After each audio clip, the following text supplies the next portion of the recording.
Olá, meu nome é Sandro. Eu vou falar um pouco sobre processamento de sinais fisiológicos e estudos introdutórios. O trabalho fundamenta no estudo de processamento de sinais fisiológicos com destaque para o sinal de ECG, que fornece informações sobre o comportamento do coração durante todo o ciclo cardíaco. A partir do ECG, é possível obter informações relacionadas à variabilidade da frequência cardíaca, que é definida como a variação do intervalo entre batimentos em torno de um valor médio. A VVC é importante, pois é influenciado principalmente pelas alterações das atividades do sistema nervoso simpático e parasimpático, ambos sistemas que integram o sistema nervoso autônomo, e, portanto, os indicadores obtidos a partir da análise da VVC permitem inferir sobre o comportamento do próprio SNA. Entre as doenças que afetam o SNA, destaca-se a diabetes mellitus tipo 2. Uma das principais causas de morte nessa doença é a mortalidade cardiovascular, comumente relacionada à presença de disfunções autonômicas, como a neuropatia autonômica diabética. Com o objetivo de introduzir os conceitos e simultaneamente desenvolver as etapas necessárias para o processamento de sinais fisiológicos, este estudo busca quantificar o efeito da DM2 no SNA por meio das análises espectral e temporal desses sinais.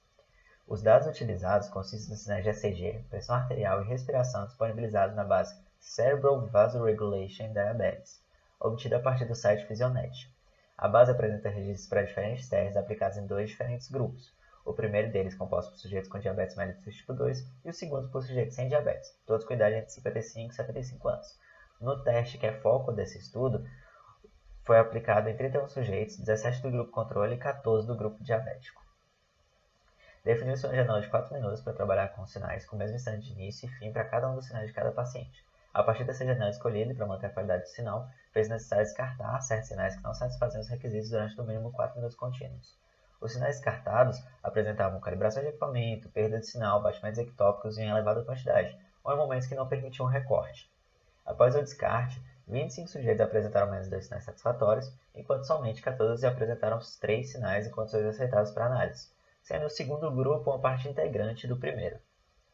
Os índices espectrais tradicionais foram obtidos através dos métodos de Fourier, Welch e autorregressivo, enquanto os índices temporais foram obtidos a partir da resposta ao impulso do sistema baseados nos modelos autorregressivo exógeno, funções de base de Laguerre e funções de base de Meissner. A etapa de pré-processamento de sinais pode ser dividida em 4 subetapas: filtragem dos sinais quando necessário por meio de filtros digitais, detecção e extração dos picos R que formam o sinal IRR e pontos de pressão arterial sistólica e diastólica, os sinais PAS e PAD, respectivamente.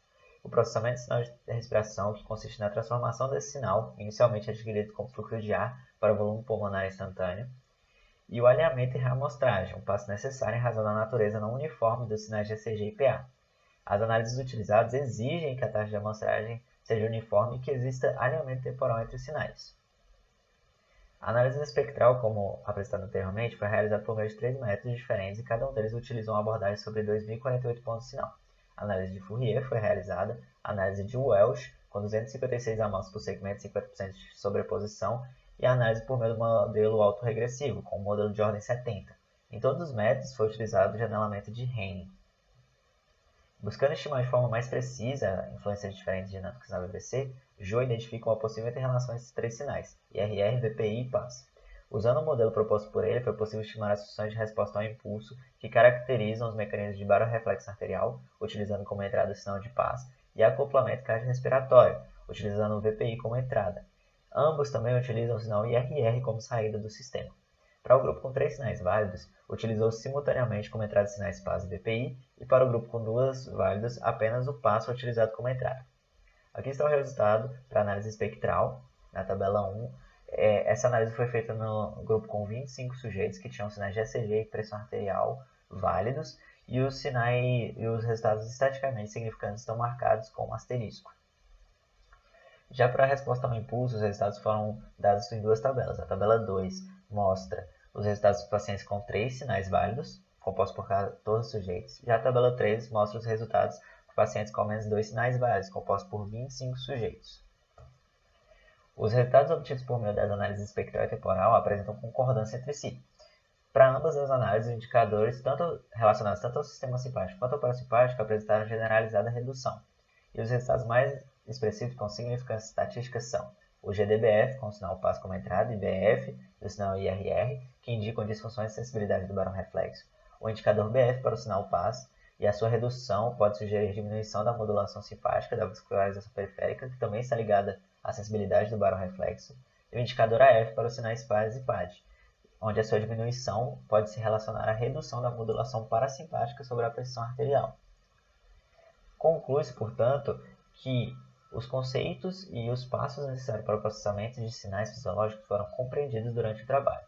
Ainda, conclui-se que há uma clara diferenciação entre os grupos devido à presença da doença. Em especial, observa-se uma diminuição significativa da atividade simpática relacionada ao controle do tônus vasomotor, da modulação vagal sobre a pressão arterial e redução da sensibilidade do barorreflexo, resultados observados anteriormente em outros estudos relacionados à doença.